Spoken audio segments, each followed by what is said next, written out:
Alors bonjour les amis, aujourd'hui nous allons laisser tomber un peu notre ami Luc juste pour la journée et pour s'occuper plutôt de Matthieu au chapitre 1, tout simplement parce que nous sommes le jour où l'Église catholique a décidé de parler de la nativité de Marie, c'est-à-dire en fait de sa virginité, et pour ce faire elle choisit l'évangile qui lui paraît le plus adapté, c'est-à-dire celui de Matthieu au chapitre 1, les versets 1 à 23. Moi, je trouve que c'est un peu long parce que les versets 1 à 16 correspondent à la lecture d'une supposée suite de générations, c'est-à-dire en fait à la description d'un arbre généalogique entre Abraham et Joseph, le père de Jésus, en passant par David. Généalogie pour le moins hasardeuse parce que a priori sans aucune preuve et donc on ne va pas y passer beaucoup de temps, surtout qu'en plus c'est assez fatigant à entendre par contre. Je vais donc me fixer sur les versets 18 à 23 qui correspondent à la version courte de cet évangile que je vous lis. Voici quelle fut l'origine de Jésus-Christ. Marie, sa mère, était accordée en mariage à Joseph. Or, avant qu'ils aient habité ensemble, elle se trouva enceinte par le fait de l'Esprit Saint. Joseph, son époux, qui était un homme juste et ne voulait pas la diffamer publiquement, résolut de la répudier secrètement. Il avait formé ce projet, voici que l'ange du Seigneur lui apparut en songe et lui dit « Joseph, fils de David, ne crains pas de prendre chez toi Marie, ton épouse.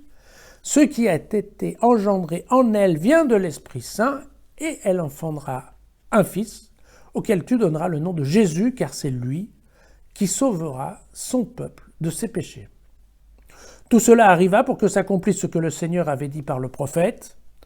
Voici que la Vierge concevra et enfantera un fils auquel on donnera le nom d'Emmanuel, ce qui se traduit Dieu avec nous. Voilà.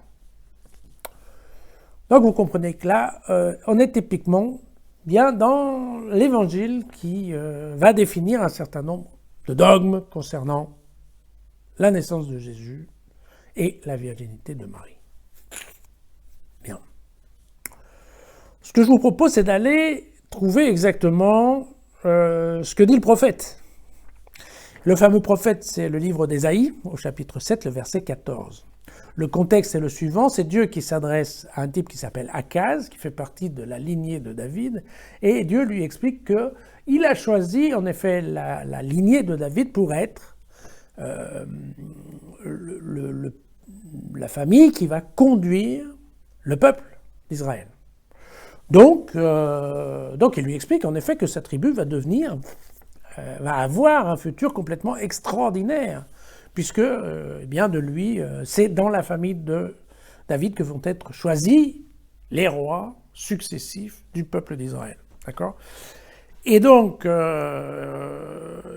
évidemment, alors, Dieu explique ça à Akaz, qui dit oui, d'accord. Dieu lui dit, mais si demande-moi, je vais te donner des preuves de ce que je dis et des signes. Et Akaz répond, non, c'est pas la peine, moi je te crois, t'es le bon Dieu, il n'y a pas de souci. Et donc voici exactement ce que va dire Dieu. Aussi bien le Seigneur vous donnera un signe, voici que la jeune femme est enceinte et enfantera un fils, elle lui donnera le nom d'Emmanuel. Voilà. Voilà exactement le texte, le verset qu'on trouve dans Ésaïe. Alors la jeune femme, c'est une appellation biblique qu'on connaît très bien à l'époque déjà d'Ésaïe. Pourquoi ? Parce qu'on la trouve, entre autres, dans des textes qu'on a découverts dans un site qui s'appelle Ougarit, qui se trouve en Syrie. On a retrouvé des textes très anciens qui parlaient de l'organisation de la société d'Ougarit aux alentours des années moins 1500. Donc vous voyez, ça ne nous rajeunit pas. Avec beaucoup sur l'organisation, en effet, de la société, de ces rois à cette époque-là. Et on parle assez souvent de la jeune femme pour dire d'une façon tout à fait générique, en fait, la femme parfaite. On dira aussi l'épouse royale, mais sans jamais préciser le nom ni de l'épouse ni du roi, en fait. Hein. Et donc, voilà, c'est une appellation générique qu'on retrouve plusieurs fois dans ce texte-là et qui sera reprise ensuite dans différents textes de la Bible, sachant que, eh bien, la jeune femme, c'est la description de la femme dans une certaine, voilà, perfection, la féminité telle que les Juifs pouvaient l'imaginer à cette époque. Voilà. Et donc, ce qui s'est passé, c'est qu'en moins 270, il y a un roi qui a décidé qu'il serait temps de traduire les textes bibliques de l'hébreu au grec. Pourquoi? Parce que tout simplement, il y avait très peu de gens qui continuaient à parler hébreu dans son pays, parce qu'avec les invasions diverses et variées, en fait, le grec était devenu effectivement, eh bien, la langue la plus parlée, la plus courante. Et donc, même déjà en moins de 300, les gens qui parlaient hébreu et qui apprenaient l'hébreu, il n'y en avait pas beaucoup. Donc, il a décidé de lancer un travail de traduction. Pour ça, il a eu une excellente idée. On dit qu'il a donné à 70 spécialistes des textes la mission de traduire tous les textes, de les passer de l'hébreu ancien au grec. Et alors, dans un grec, eh bien aussi, qui est un grec un peu primitif, ce qu'on appelle le grec koiné, qui était en effet le grec qui se parlait, eh bien, en moins 300. Donc, c'est un grec qui n'a rien à voir avec le grec qu'utilisera ensuite soit Luc dans les Actes ou Jean dans son... Pourquoi? Parce que c'est un grec un petit peu basique, c'est un grec, bon, vous voyez bien, comme on peut parler l'anglais nous en France, c'est-à-dire avec relativement peu de vocabulaire et peu de tournure. Donc c'est ce grec basique qui va être utilisé. Alors la petite histoire, qui est au demeurant assez amusante, c'est que les 70 traducteurs, sans s'être jamais parlé, sans avoir échangé de textos ou d'emails, sont arrivés à une traduction unique, chacun de leur côté. Et donc cette traduction, elle a été dénommée la Septante, en souvenir de ces 70 traducteurs. Alors, ce qui s'est passé, c'est qu'au moment de traduire la jeune femme, eh bien, les spécialistes ont utilisé le terme la Vierge. Voilà. Pourquoi, je ne saurais vous le dire. Je ne sais absolument pas s'il y avait une traduction pour la jeune femme en grec koiné, mais probablement pas. Et le mot qu'ils ont trouvé le plus proche, c'est le mot la Vierge. Voilà.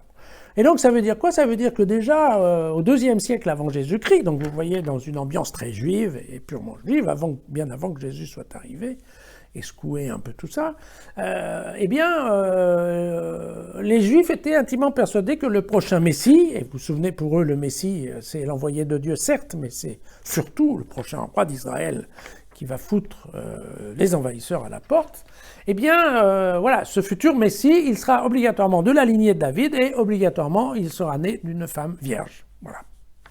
Bon. Ensuite, eh bien, voilà, arrive Jésus. Ensuite, la passion, la résurrection. Et ensuite, en plus 80, vous avez Luc et Matthieu qui disent, oui, nous, on va rédiger un évangile, on va rédiger aussi une biographie de Jésus, et pour ce faire, on va essayer de couvrir la totalité de la vie de Jésus, ce qui était quand même un sacré défi, parce que de Jésus, avant les 30 ans, on ne connaissait rien. On n'était pas à une époque où on prenait des vidéos et des photos tous les 4 matins. Donc, certes, ok, Marie a peut-être un peu parlé à certains disciples des petits problèmes que devait créer Jésus quand il était enfant, mais quand même, probablement des bribes d'informations. Mais non, ces deux évangélistes-là se sont dit, non, on va créer une histoire complète de Jésus, de sa naissance, jusqu'à sa résurrection. Et donc, comme globalement il ne savait rien ou pas grand-chose, en fait, il s'est choisi d'un travail littéraire, de création littéraire, dans lequel Matthieu a excellé, il faut bien le reconnaître. Qu'est-ce qu'il a fait, Matthieu? Pour lui, son projet et son objectif, encore une fois, n'oublions pas, les évangiles ont été écrits pour faire croire. L'objectif, c'était de dire qu'il ne fallait pas qu'il y ait de doute sur le fait que Jésus rentre exactement dans la spécificité du Messie qu'attendent les Juifs. Voilà. Et donc, on l'a vu, depuis déjà 200 ans, le Messie doit venir de la famille de David et il doit venir d'une famille juive. D'accord? Qu'est-ce que fait Matthieu? Eh bien, Matthieu trouve une façon de mettre Joseph dans la lignée de David, sans qu'on sache effectivement si c'est vrai ou si c'est pas vrai. Pourquoi? Parce que la généalogie des grands rois, on la connaît, mais franchement, après, quand on commence à parler de Joseph qui était charpentier, c'est un tout petit peu douteux de penser qu'il y avait des documents d'archives permettant de justifier qu'effectivement Joseph... Mais bon, ok, Donc, Matthieu a mis Joseph dans la lignée de David, ce qui réglait une certaine question. Et Matthieu a décidé que Marie, eh bien, voilà, elle était promise au mariage, elle n'était pas mariée, elle n'habitait pas avec, donc on peut considérer qu'elle était vierge. Voilà. Ça s'est passé un peu comme ça en termes littéraires. Encore une fois, je ne vous dis pas qu'elle n'était pas vierge, je n'en sais rien. Mais ce qui est vrai, c'est que la création littéraire de Matthieu, ça a été ça. Et ça a permis qu'en effet, ben oui, là, c'était plus facile à vendre, entre guillemets, aux Juifs, parce que, écoutez, Jésus, il répond aux critères qui ont été donnés pour qu'il soit le Messie de Dieu. Alors, bon, évidemment,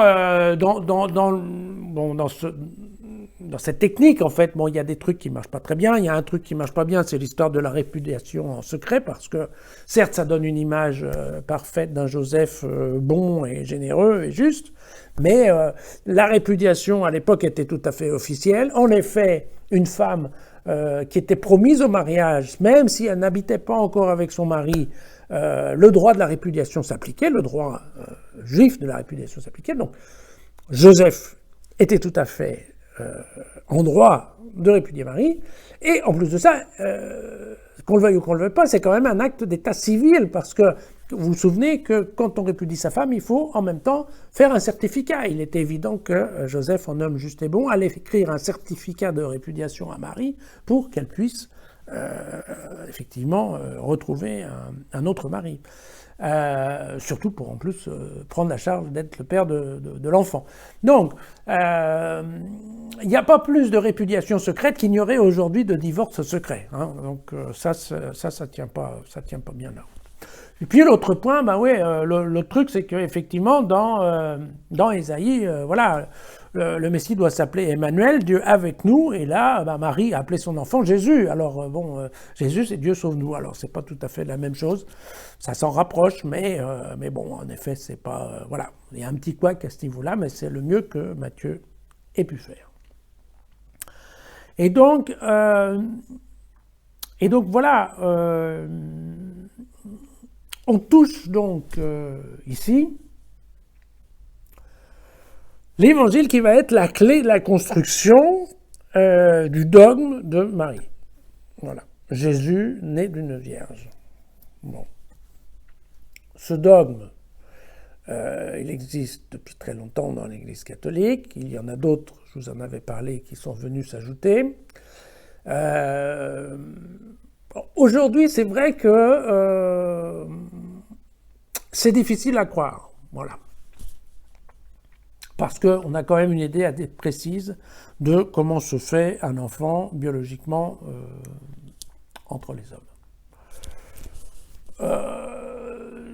Saint Augustin va avoir trouvé toute une combine, vous savez, en disant oui, mais il y a d'abord il y a la création du corps, ensuite il y a la création de l'âme, enfin bon, au contraire, je ne sais plus, mais bon. Mais d'un autre côté, bon, beaucoup de gens vous diront, oui, mais de toute façon, bon, il y a des chrétiens qui croient en la résurrection de Jésus, c'est quand même pas très compliqué non plus, pourquoi pas ne pas croire dans la naissance de Jésus à partir d'une vierge. C'est pas, si l'un paraît aberrant mais plausible, alors l'autre, c'est pareil, il ne peut pas y avoir de poids de mesure. Bon. Donc je crois que il n'y a pas vraiment à discuter. Il y a des gens qui croient qu'effectivement, voilà, Marie était vierge, d'autres qui y croient moins. Moi, personnellement, j'aurais un peu tendance à penser que de toute façon, Marie était une femme exceptionnelle, puisque de toute façon, elle a été choisie par Dieu, que de toute façon, son fils, lui, est devenu Jésus-Christ. Et donc, même si les exégètes discutent pour savoir s'il le savait dès qu'il est né, s'il l'a appris après, enfin, à la fin, Jésus est devenu Jésus-Christ, que même si les histoires sur l'enfance de Jésus ne sont pas très plausibles globalement, certainement que Jésus n'était pas un enfant très facile à vivre. Et quand on voit la partie publique de Jésus, ben c'est vrai que sa mère a toujours été à ses côtés. Donc je dirais qu'il n'y a aucune discussion sur le fait que Marie était certainement une femme exceptionnelle et qu'elle a été vraiment parfaite dans le rôle que Dieu lui a donné. Est-ce qu'on doit croire qu'elle était effectivement biologiquement vierge ? Bon, certains ne sont pas choqués et au contraire considèrent que ça fait vraiment partie de leur foi. D'autres le sont un peu moins, ou disons que sont un peu moins enthousiastes sur cette idée, parce que effectivement, il n'y a pas forcément de besoin qu'elle soit vierge pour qu'elle soit formidable, hein, très, très honnêtement. Et, encore une fois, j'insiste, il faut qu'on fasse attention parce que tout ce qui touche avec l'enfance de Jésus, en fait, personne ne sait rien, pas plus Matthieu que les autres. Encore une fois, il n'y avait pas de témoins, il n'y a pas de témoins qui ont raconté, il n'y a pas de... Tous les critères qu'on a d'historicité, en fait, on n'en a aucun sur l'enfance de Jésus, donc très honnêtement, on n'en sait rien. On n'en sait rien. Et la virginité de Jésus, eh bien, vous voyez, on n'en sait rien. La virginité, de Marie, c'est évident qu'on n'en sait rien non plus.